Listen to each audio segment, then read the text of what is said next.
Boom, you just encapsulated it all right then and there in your story. I'm just going to go grab a beer now. I'm all.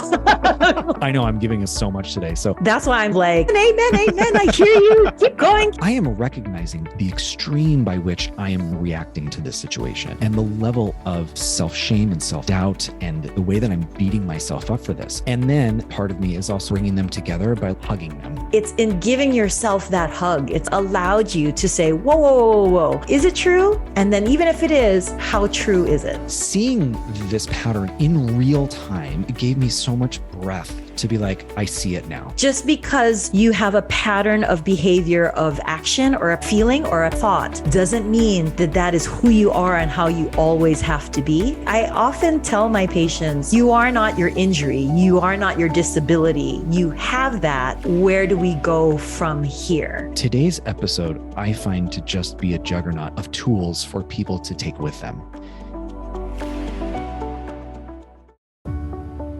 Welcome to Simply Enough. This is Zachary and Elizabeth, and thanks for tuning in. If you're liking our podcast, we'd love it if you'd share with your friends and family. And then rate and review to raise our visibility and spread the message of enoughness. We love you, and remember, you are simply enough. Just as you are. Period.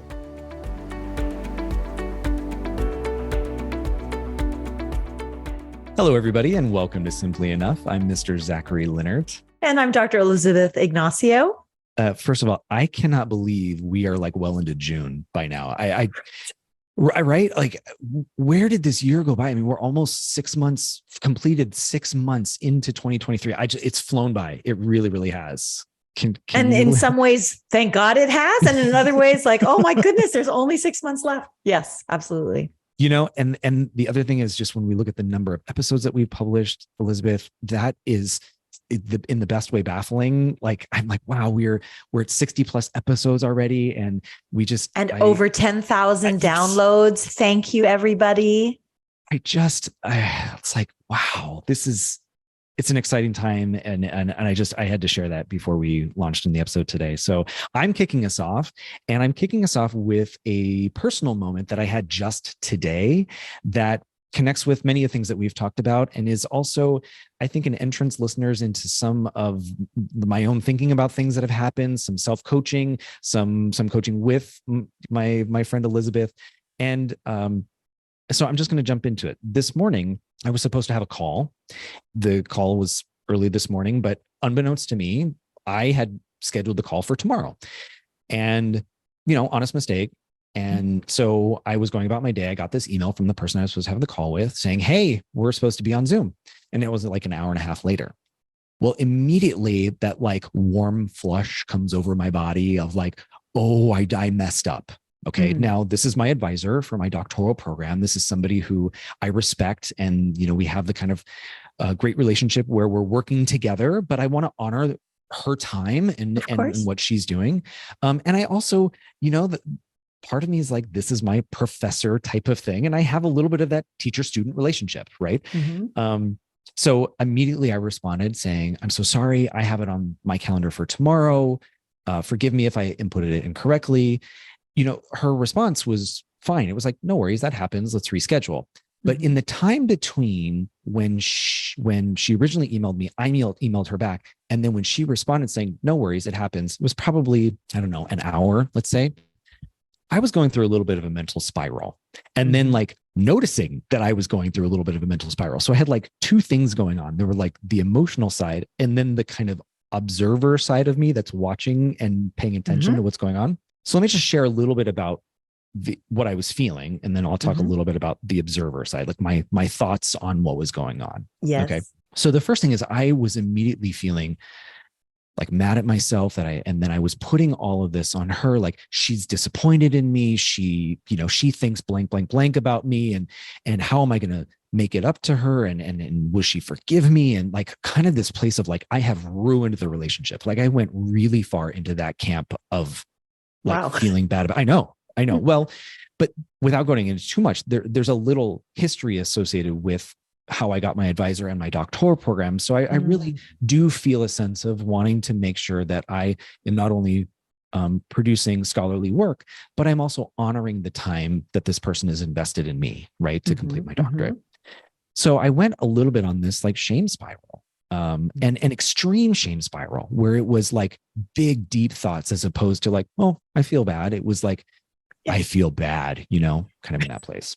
You are evil incarnate Yes, for I'm the worst. missing the meeting. Yes. Right. Yes. And so that was what was happening. Then as it was going on, I'm kind of laughing at myself because I am recognizing the extreme by which I am responding to this situation or reacting. Sorry, the extreme by which I'm reacting to this situation and the level of self-shame and self-doubt and the way that I'm beating myself up for this as if this is some mark on my character, or even if everything that I believe that she's thinking about me is true, which I know that it's not. And I also know that even if it is true, we have the kind of relationship where she'll tell me, I was really upset that I was waiting in Zoom. I was upset that, we didn't confirm or whatever. I knew, even with the short time that we've worked together, that she would tell me those things. I knew that.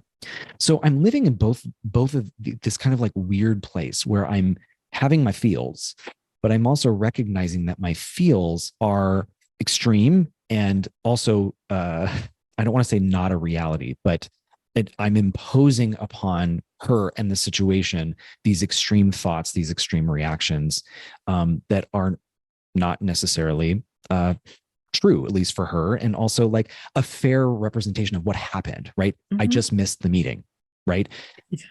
So as these thoughts are happening, as the quote unquote observer side, I'm trying to acknowledge what I'm thinking and feeling, but also like just balance them out and also like take away the weight, take away the gravity, take away the seriousness and the extreme and pull myself back from like going so far off the cliff of believing that I'm this terrible human being and that she hates me to being like, well, now hold on, wait a minute, hold on, right? And then at the same time, so I'm just adding another layer to all of this, my other thoughts of like just wanting to like hug myself and be like, it's okay, you messed up. Like, or even not even you messed up. This was just the situation, right? It just was an error. It happens to everyone. And not to like dismiss my feelings, but to just be like, it's not that big of a deal. It's really not that big of a deal.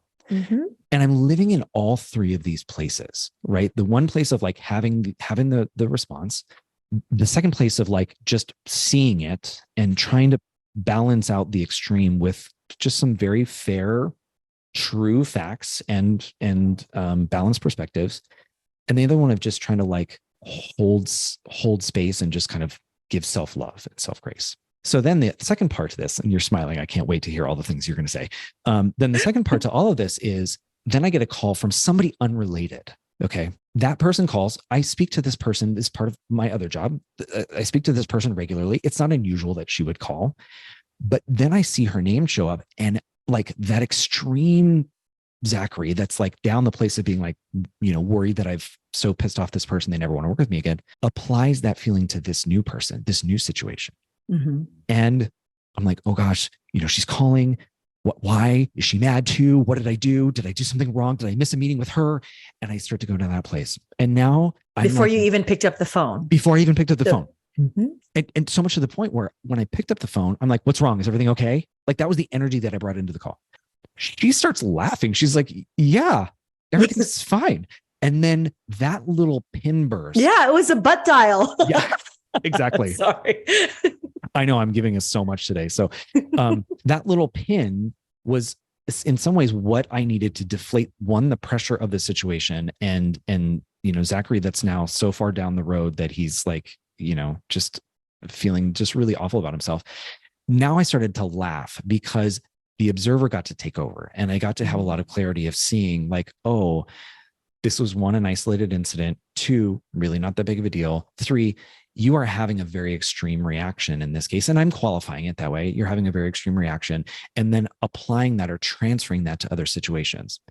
And then, so I'm kind of laughing at this about me in a way that's like loving, not like a, like laughing at. And also recognizing that I do this. And so seeing this pattern in real time or seeing this action in real time and recognizing that it has been a pattern before also gave me so much breath to be like, I see it now. I see the various perspectives. I see them all in the same way. I'm not dismissing my feelings, but I'm also counterbalancing them. I'm also seeing myself outside of the situation. And then the third part of me is also like kind of bringing them together by like kind of hugging them. I don't know any other way to describe that. I love that description. Okay. So that happened this morning. That's a little bit of my like self-coaching, my thoughts of like how I got myself through it. And I'm going to shut up now because I just said a lot of talking. Why would you shut up? No. Okay. So you notice that I was like smiling and just kind of like bouncing in my chair as I'm listening to you with just such adoration and excitement.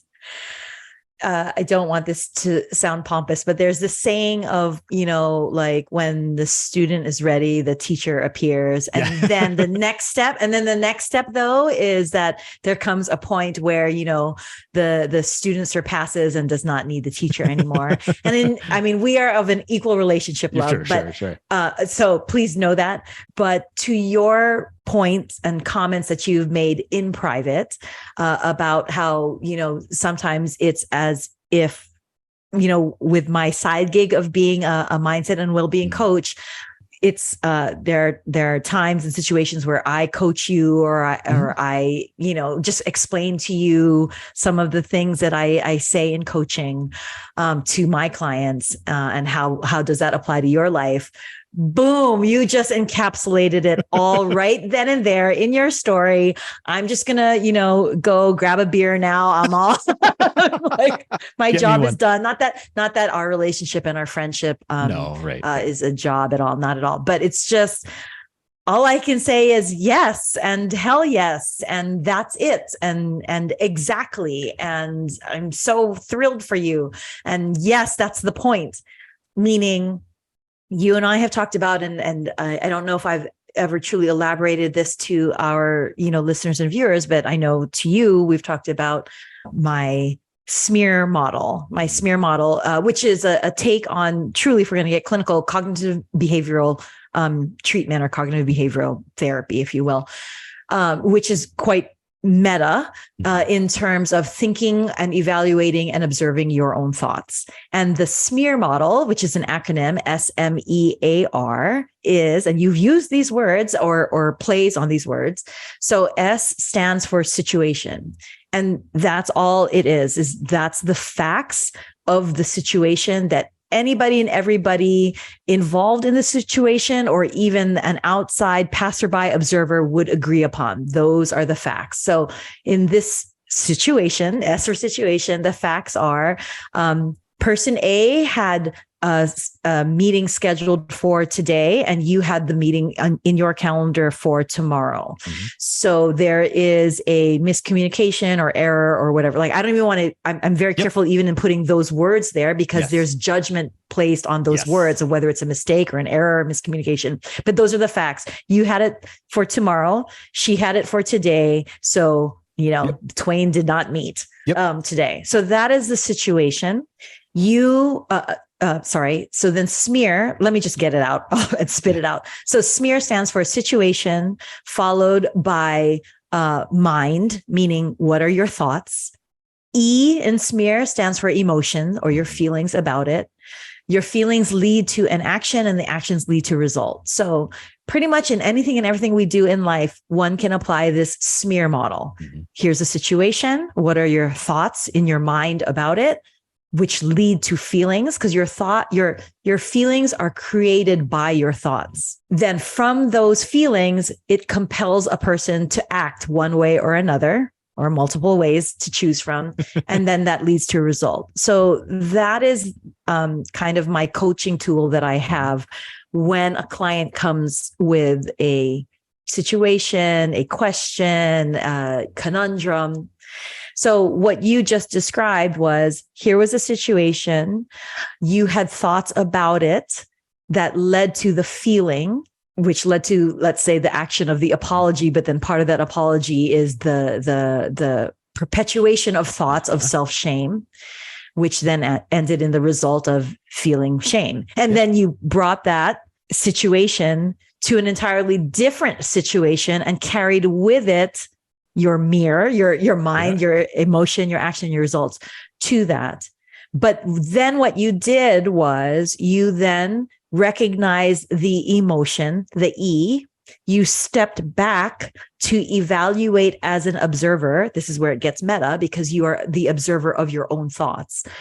But you stepped back and recognized those were the emotions. What were the thoughts that led to the emotions? You then played with those thoughts to then feel differently about it and then have a more kind of objective resolution in action, which then created a resolution of a result. So you resolved the result. So that's why I'm just kind of like, amen, amen, amen. I hear you. Keep going.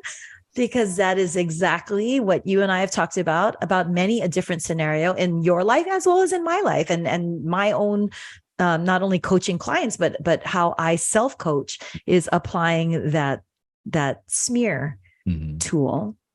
Then one last thing, I also was like cheering and like hooting and hollering silently as I was listening to you, was every time you said, I can't think of a better way to describe it. It's just that, when I observed my thoughts and I just wanted to give a hug to myself, that is exactly what I mean. And Dr. Kristen Neff, who champions this, means by self-compassion. Amen, amen, amen.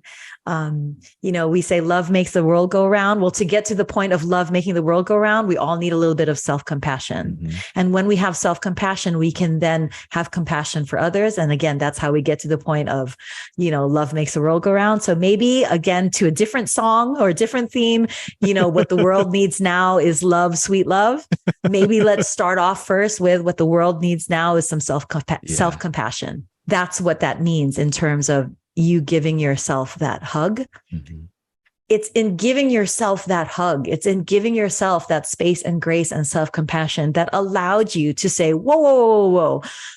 These are my emotions that were an instinctive reaction as opposed to a response. Whoa, whoa, whoa, whoa. Give myself a hug, have thoughts about the emotion, give myself even more of a hug. And now let me go from here. I want to add a piece because, let me say this. We have talked privately offline about the smear model because it makes so much sense to me. And it connects with tools that I have learned in the professional world, like the ladder of inference, which I've talked about.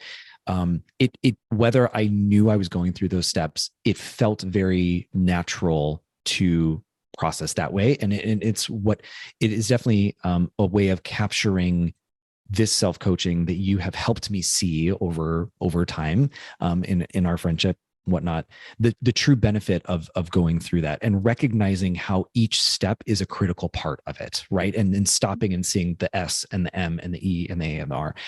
So the other piece that I will add to it that I'm just now also realizing, I had a conversation with a friend of mine last week about something similar where she was expressing, and we weren't coaching or anything. She was just kind of talking out loud about how she was worried that she was going to disappoint somebody with this news that she had to share. And because she was in a place of like needing to share this news and then worried about how the other person was going to respond, she was applying to all of her relationships that trepidation that like everyone was going to be disappointed with her in that regard. Okay. So the other piece that I want to add to what happened for me this morning was I was giving her a lot of compassion in that conversation. And so part of this morning was an acknowledgement of how quickly I give compassion to others and how quickly I want to give compassion to myself. And I think truly as a thank you to you, Elizabeth, and also the smear model and just this process in general, I have come to be more likely to give myself compassion because I recognize how quickly I give it to others. And how slow or hesitant we have a natural tendency to give to ourselves. Exactly. And that's what we're working on. And you and I are both working on it. And I hope everybody listening and viewing allows themselves the practice of doing that. It's not a degree bestowed upon you where all of a sudden you're going to get it right all the time, but it's a practice. Inherent also in this, the cognitive behavioral model or this smear model is the recognition. We say this every episode, sometimes multiple times. We say, And remember, everybody, you are enough just as you are. And I want to highlight those two words. You are. You are is purely, who you are because you are just as you are, just because. What the hell was that I just said? Let me clarify in that. Sorry, but it's so funny. Like, I articulated it so poorly, yet I mean it so purely. What I mean by that is a lot of times we, as human beings, we have a tendency to think that we are our emotions and we are our thoughts. Well, this is who I am. This is who I am, and this is how I am. And with this model and the recognition that you can step back and look at your feelings and step back and even think about your thoughts. How meta is that? You can think about your thoughts. Well, that very exercise shows that you are not your feelings and you are not your thoughts. Those are things that you have. You have feelings. You have thoughts.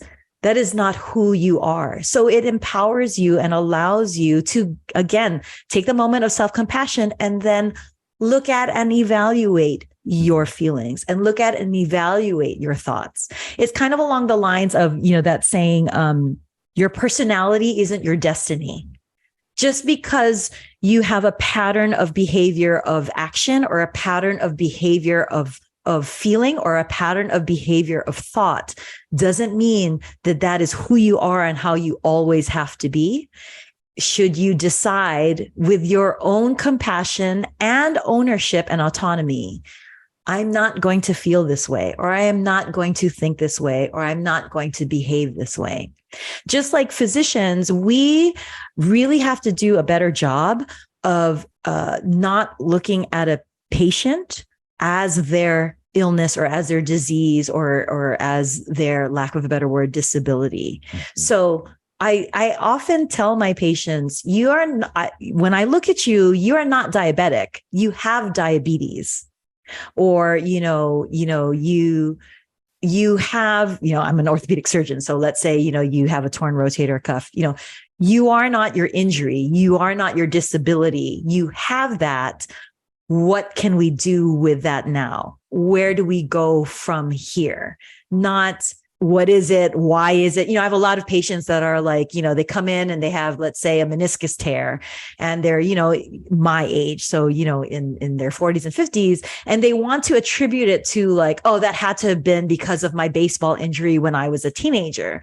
And there's just kind of does the MRI show that it's like a new tear or is it had been there for a long time? And not at all dismissive, because I recognize more so now than ever, this human need to be able to explain the why or attribute it to something. But the truth of the matter is, does that really matter? Where do we go from here? I had a student, I think maybe the first year that I taught first grade, just this wonderful little girl. We'll call her Kate. Okay. So I had a wonderful little girl named Kate. Kate really, typically in first grade, students will progress in reading levels. If you go by a level reading system, which for those of you that don't know, a reading level is essentially a way to capture where a student's reading development is by saying at this point, they are reading stories that have these kinds of features or this kind of text complexity and whatnot. And as they are progressing or growing as readers, we give them harder and harder texts that have various features to meet them where they are in their reading development. Okay. So Kate, typically in first grade, about every 6 weeks or so, students will go up a level. That is what is quote unquote normal. Take it or leave it, what you believe about that. That's not how children and life goes, but that's generally what happens in first grade. Kate's reading progress was not like that. Kate really struggled. She stayed on a level for many, many months. And this was hard for her parents. And of course, as a school, we were trying to figure out if there were more supports that we could put in place to help her grow, et cetera. Long story short, parents decided to get her evaluated. And in the evaluation determined that she had dyslexia. Mm-hmm. Okay. I have my own feelings about evaluating children in first grade, but I will just put that aside and just say these are the facts of the situation. Okay. Is that her parents had her evaluated. She was diagnosed with dyslexia. We were out on the playground, and on this particular playground, there was a Foursquare. The students were playing Foursquare, and Kate was involved. And Kate was struggling to figure out like the rules, because this was one of the first times that she got to play Foursquare. As I pulled her aside, I'm like, let's talk about the rules, blah, blah, blah. Kate goes, well, I'm struggling because I have dyslexia. I'm struggling because I'm dyslexic. We're at recess, and I'm like, Kate, I want to come back to that. Right. But I want you to play, but I want to come back to that. And to your point was, Kate took that, and she obviously had feelings about it. Right. And then she had thoughts about it. Then she had feelings about it. And then it kind of went down. Now she was in action place of applying that into all of her life and all of her situations. And that was also how she was identifying herself. So back in the classroom, because she was such a doll, she's like, Mr. Leonard, what did you want to talk to me about? I said, talk to me about what you're thinking here. And she goes, well, she eventually said things like, well, my dyslexia is why I struggle with everything. My dyslexia is because that's why I have a hard time tying my shoes. My then she saw kind of everything through that lens. It was a keen insight into how she perceives it. Right. And obviously something I invited the family in and to talk about, because this was beyond me, but also a way for me to break down the identity versus the attribute in this case. And maybe attribute's not even the right way to capture it, but this is something you have. It's not something you are. You have dyslexia. It shows up in very specific places, but it doesn't show up in all the places. And even in the places where it shows up, that doesn't necessarily mean that is the reason why certain things are happening, right? It may be a factor, but it's not necessarily causing it. It may be a part of it, a component of it. For a 7-year-old, she got it. And I got to tell you, in that little conversation of basically just saying, you have dyslexia, but you are not dyslexic in the way that that is your sole identity, you saw the light bulb go off in her mind. And what is identity, right? Identity is what one thinks of oneself. That's exactly. The I in identity, right? Just so forgive me. Tie that into the thoughts and feelings. Yeah. I just share the story. I hope, because I feel what you heard in your story immediately made me think of Kate. And I hope that you feel like this connects with what you were saying, because I feel like it captured this moment, even for a 7-year-old, to understand the difference between what you're saying of what something you have versus something you quote unquote are, and the separation between the two. So what I would say after that with Kate was one, obviously her reading grew great, because now we got supports for her and whatnot. But watching her struggle with reading and the weight of struggling with reading while she saw her peers grow, and then feeling liberated from this, I am defined by this thing. I'd like to say that I believe my core that part of why she grew as a reader at that point forward was because she now saw herself that she was more empowered. She was more liberated. She had more control over her situation. And while this was a facet of her growth as a reader, it wasn't the identity of herself as a reader. And in that moment, she now was like, okay, give me the tools that I'll need, but I'm still going to grow as a reader. I've used the word a lot in previous episodes, so forgive me, but it seemed like there was agency, right? That she now felt in control rather than at the behest of whatever this label was that was imposed upon her. I mean, that's what CBT, that's what cognitive behavioral, treatment therapy, whatever you want to name it. That is exactly what it is, which is, again, here's a situation. And even if it's, a diagnosis like, let's say, dyslexia, or even if it's a diagnosis of, type 1 diabetes, that sounds like something, lifelong that one has. But even with that, why are there those who manage, live with and even thrive with or despite the type 1 diabetes? And then there are those, that have a little bit of a downward spiral, or maybe not downward, but just kind of plateau. A lot of it is that, okay, the diagnosis, the situation, that is what it is. But then what are your thoughts about it? And then with those thoughts, what are your feelings, and how will that drive your action? right? And Mhm. thus the result. And it, by result, by the way, like, let's not go to the opposite extreme and think like everything is a cure. So let's Mhm. say cancer, the way one thinks about cancer might not necessarily, I have my own feelings, but might not necessarily lead to a cure per se of cancer, but the journey with it, based on the thoughts and the feelings and the action and the results, can be very different. You know, there's oftentimes a question of, you know, nature or nurture. Is, you know, is this biological process, you know, genetic, or is it environmental? And I can't help but giggle because there are very few things that are, you know, completely 100% one or the other when Right. it comes to nature or nurture, meaning, you know, genetics versus environment. It's multifactorial. Mhm. And the way that it's studied often is via twin studies. Mhm. So in looking at,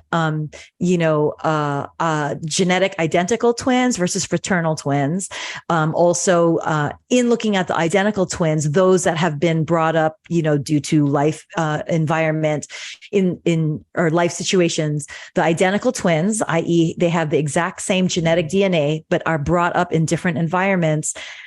You know, there's a lot of factors as to how to study nature versus nurture. And so I'm going to oversimplify with one example. And not to minimize, I will be the first to say that this is, you know, I'm oversimplifying a scenario, but it's just for the sake of it being illustrative. So take alcoholism. Mhm. So Mhm. alcoholism, very much not only believed, but has been shown that there is a genetic component to it. Mhm. But there's also an environmental component in terms of the result of future generations and the tendency or propensity towards addiction. Mhm. So to oversimplify, take the scenario of one parent being alcoholic Mhm. and having two children, Mhm. and one child completely abstains from alcohol, and then the other child succumbs to addiction and alcoholism. And I'm the first to admit this is oversimplifying, everybody. So please, you know, please don't feel dismissed, but just for the sake of illustration, the one child that has completely abstained from alcohol, that in an over dramatization, that child, or well, now adult, Yeah. that adult says, I never touched a draw. I'm sorry, I don't drink because my parent was alcoholic. Mhm. And then the other sibling says, I drink because my Mhm. parent was an alcoholic. Same reasoning, theoretically in words, right? Yeah. Because my parent was an alcoholic. But the thoughts about the alcoholism were different. Based on those thoughts, each adult had a different feeling about it, which compelled them towards a different action, which compelled them towards a different result. That doesn't deny the genetics behind it. So I'm not at all victim shaming or victim guilting, Right. if you will. Right. I'm just saying that there is a multifactorial component, Mhm. but of that multifactorial component, there is agency and autonomy that does have a role. And that agency and autonomy comes in the form of one's thoughts that lead to one's feelings that compel towards an action that leads to a result. Mhm. Starting off our episode with my story, and then you bringing in this model to identify parts or stages or steps or moments in that correlate with this model, gives our listeners, me, you, an opportunity to figure out where maybe they are and then go backwards from there. Okay. And why I say that is because you brought up beautifully that, you know, sometimes we get in our feels and we then say like, you know, I'm angry or I'm pissed or I'm this or whatever. We're in that E place, right? Fine. In that moment, I invite you to then go back to what your thoughts were and then maybe go back to the situation, right? Mhm. So what you I think identified is their reasoning was the same, because I'm the child of an alcoholic, right?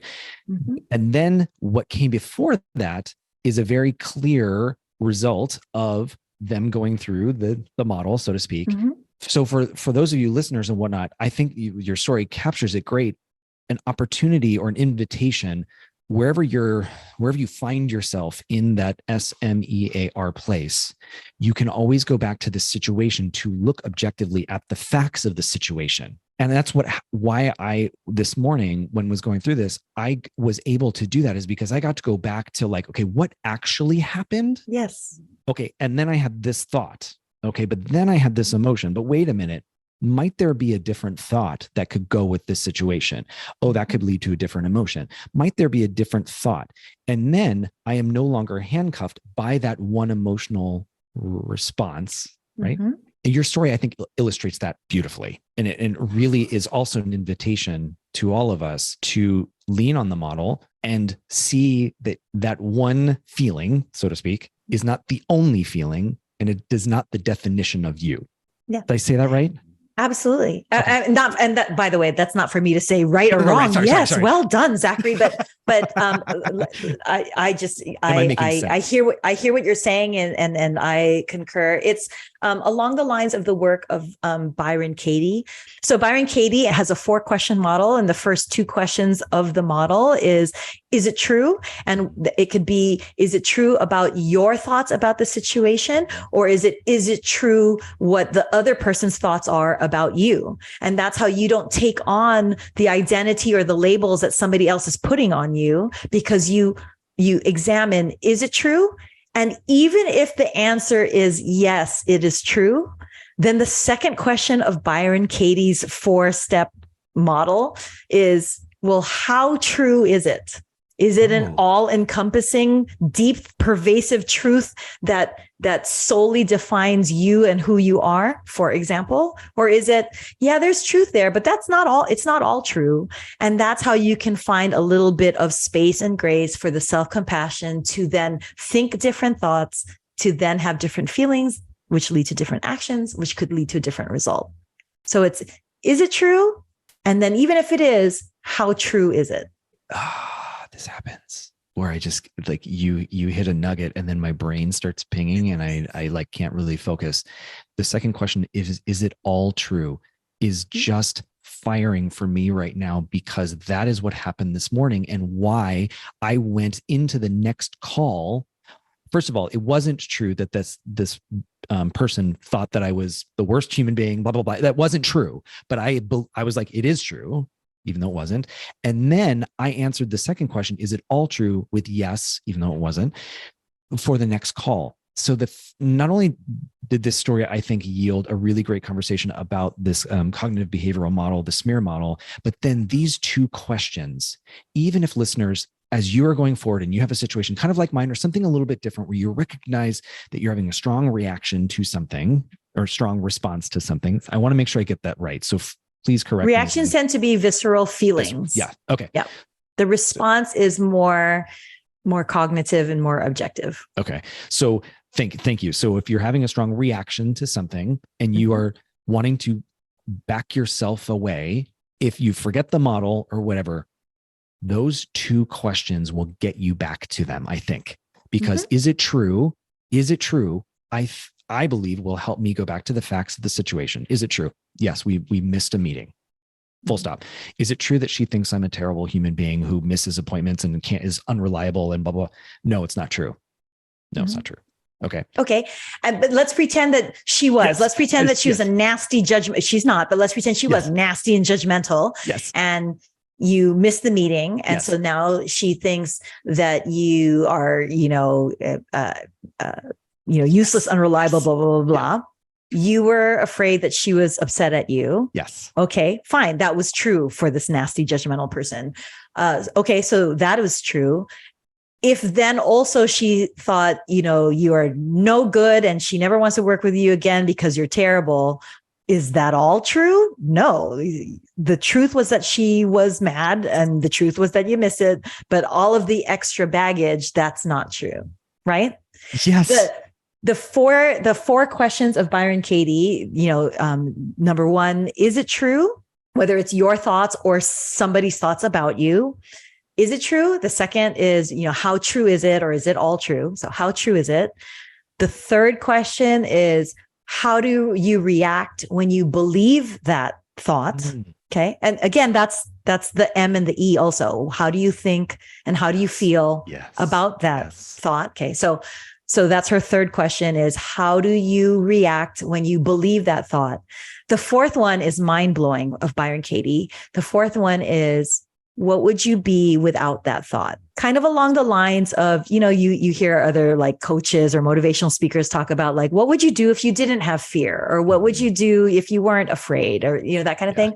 That's the same thing. So that is that step back of if it's not true or if it isn't all true, and therefore you can objectively recognize that you don't have to believe, swallow all of the itty bitty shitty committee in your mind that's telling you all of this stuff, then what would you do? Then how would you feel? Does that help or is that too much? Did I put too much in?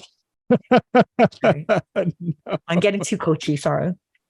What amazes me going back and listening to some of our episodes, I'm incredibly proud of not only the ways in which we share stories about ourselves, but we also give each other and our listeners things that they can really sink their teeth into and then take and directly apply to their lives in the hopes that maybe there's a situation or something that they face that is similar to ours, or at least different enough, but there are ways in which they can take what we've shared and maybe it helps them in whatever they face. We all are going through stuff. We built this really for ourselves and then invited people in. Today's episode, I find to just be a juggernaut of meat, of tools for people to take with them. So I don't think what you shared was too much at all. In fact, I think it's perfectly in line with our simply enoughness to give each other and listeners something directly applicable to their lives. So it's just one of those episodes I'm going to go back and listen to a couple times because I feel like there's just so much in here. And there's real stories. And then there's also just really great cerebral stuff that can just percolate in the brain and then settle. And so I don't think so at all. And I'm grateful for you that they're also named, because the researcher in me would want to research Byron Katie's work or the SMEAR model. And so the SMEAR model is mine. Yes, I came up with that, the SMEAR. So you're not gonna Google it and find it. This episode was kind of like a cliff notes of like a 6-week coaching session with me. So that's why I feel like I just threw a lot of stuff out and I just hope that it wasn't too much. Well, maybe the phone's going to be ringing because there are going to be quite a few people that want a coaching session with Dr. Ignacio. No. I just feel like this, not that all of our episodes are not juicy, but I feel like this one in particular has a lot of layers to it. And I know, like I said, I will go back and listen to this quite a few times, and I invite our listeners to as well. And, you also said the key piece of it is you are not just simply enough. You are more than enough. Just as you are. Period. Mwah. Mwah.